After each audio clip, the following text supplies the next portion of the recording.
સુરત જિલ્લાના કડોદરા પોલીસે ઘરફોડ અને ચેઇન સ્નેચિંગ કરતા 4 આરોપીને નીલમ હોટલ નજીકથી ઝડપી પાડી આગળની કાર્યવાહી હાથ ધરવામાં આવી છે।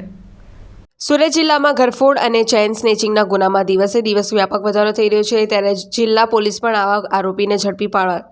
સક્રિય બની છે। કડોદરા પોલીસે બાતમીના આધારે કડોદરા નીલમ હોટલના પાર્કિંગના આડમાં ઉભેલા 3 ઇસમોને ઝડપી પાડ્યા, જેની પૂછતાછ કરતા કડોદરા વિસ્તારમાં ઘરફોડ અને ચેઇન સ્નેચિંગના ગુનામાં ભેદ ઉકેલવામાં સફળતા મળી છે। પકડાયેલા આરોપી પૈકી એક આરોપી કાયદાના સંઘર્ષમાં આવેલ કિશોરને પણ ઝડપી પાડવામાં આવ્યો છે। પકડાયેલા આરોપી સુધાંશુ અરુણસિંહ બબ્બનસિંહ, ગણેશ વિભૂતિ માયસર, સન્ની અરવિંદ તિવારી અને કાયદાના સંઘર્ષમાં આવતા કિશોરને ઝડપી પાડી તેમની પાસેથી મળેલ મોબાઈલ, જેની કિંમત 15,000, 79,000 રોકડા તેમજ એક બાઇક મળી 1,17,000નો મુદ્દામાલ પણ ઝડપી પાડવામાં આવ્યો છે। ગઈ તારીખ 16/2/24ના રોજ કડોદરા જીઆઈડીસી પોલીસ સ્ટેશનમાં એક ઘરફોડ ચોરીનો બનાવ બનેલ, જેમાં 2 મોબાઈલ તથા રોકડા રૂપિયાની ચોરી થઈ। જે બાબતને ધ્યાનમાં લઈ incharge range IG Shri Wabang Jamir સાહેબ તથા સુરત ગ્રામ્ય પોલીસ અધિક્ષક શ્રી હિતેશ જોશી સાહેબના હોય સદરૂ ગુનો ડિટેક્ટ કરવા માટે જરૂરી સૂચનાનું માર્ગદર્શન આપેલ, જે અંતર્ગત ઇન્ચાર્જ વિભાગીય પોલીસ અધિકારી શ્રી આઈજી પટેલ સાહેબના માર્ગદર્શન હેઠળ કડોદરા જીઆઈડીસી પોલીસ સ્ટેશનની ડિસ્ટાફની ટીમ એક્ટિવ થયેલ અને આ ગુનો ડિટેક્ટ કરવા માટે જરૂરી પ્રયત્ન કરેલ। તે દરમિયાન કડોદરા જીઆઈડીસીના PSI D staff PSI JS Rajput તથા તેમની ટીમ પેટ્રોલિંગમાં હતા। એ દરમિયાન તેમને ખાનગી રાહે બાતમી હકીકત મળેલ કે કડોદરા પોલીસ સ્ટેશનમાં જે ઘરફોડ ચોરીનો બનાવ બનેલ છે તેનો જે મુદ્દામાલ ગયેલ છે એ મુદ્દામાલ 4 જેટલા ઈસમો નીલમ હોટલ પાસે ભેગા થઈને અને આ મુદ્દામાલનો ભાગવટો કરવા માટે ભેગા થવાના છે એવી બાતમી હકીકત મળેલ, જે અંતર્ગત પીએસઆઈ જેએસ રાજપૂત તથા તેમના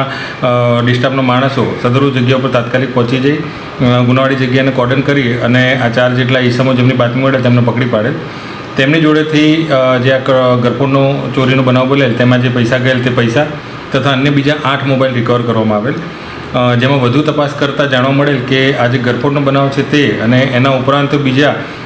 જે સ્નેચિંગ મોબાઈલ સ્નેચિંગના બીજા 3 બનાવો જે કડોદરા જીઆઈડીસી પોલીસમાં બનેલ તે મોબાઈલો બી એમના જોડેથી રિકવર કરવામાં આવેલ, જેમાં વધુ પૂછપરછમાં જાણવા મળેલ કે આ લોકોએ જે મોબાઈલ છે એની સ્નેચિંગ કરેલ હતી, જે બાબતે 4 આરોપીઓને અટક કરવામાં આવેલ છે, જેમાં 3 આરોપીઓ છે એ પુખ્ત વયના છે, જ્યારે એક આરોપી છે જુવેનાઇલ છે, જે 4ને કાયદેસરની